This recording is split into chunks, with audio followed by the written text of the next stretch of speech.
ஏன் 4ஆம் வசனம்? கடையாந்தர மட்டும் தேடி ஆராய்தல். யோபு 28:1-3. ஐம்புலன்களில், அதாவது பார்த்து, கேட்டு, முகர்ந்து, தொட்டு, ருசித்து நாம் பெறும் அனுபவங்கள் பல. அதனுடன் நமது ஆராயும் திறனையும் கூரிய சிந்தனையையும் கூட்டிக் கொண்டால் நாம் பெறும் அறிவு ஏராளம் என்றால் இது நமது மனதின் மேற்பரப்பில் உருவாகும் அறிவுதான்.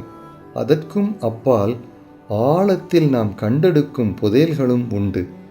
அவை ஆழ் மனதிலிருந்து எப்போதாவது ஊறி வரும். அந்த சில நேரங்களில்தான் நமது மனதின் உள் ஆழங்கள் நமக்கு புரியும். சுய அறிவும் தோன்றும்.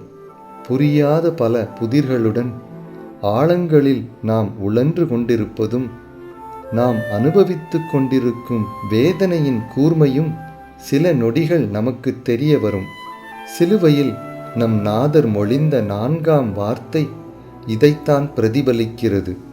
தனது தாயை சீஷனிடம் ஒப்படைத்த பின்னர் ஒரு வினாடி தன்னை உணர்ந்தார். பாவ மனித ரூபத்தின் பிரதிநிதியான தனது அவல நிலையின் உச்சத்தை, அதாவது தான் பிதாவிடமிருந்து முழுவதும் பிரிக்கப்பட்ட வேதனையை உணர்ந்து கதறுகிறார். இதுவே 4ஆம் வார்த்தை பிறந்த வரலாறு. ஜெபம். என் மன ஆழங்களுக்குள் உமது வெளிச்சம் பிரகாசிக்கட்டும். உமது கரம் என்னை அணைத்து கொண்டிருப்பதை அங்கு நான் காண்பேனாக. ஆமேன்.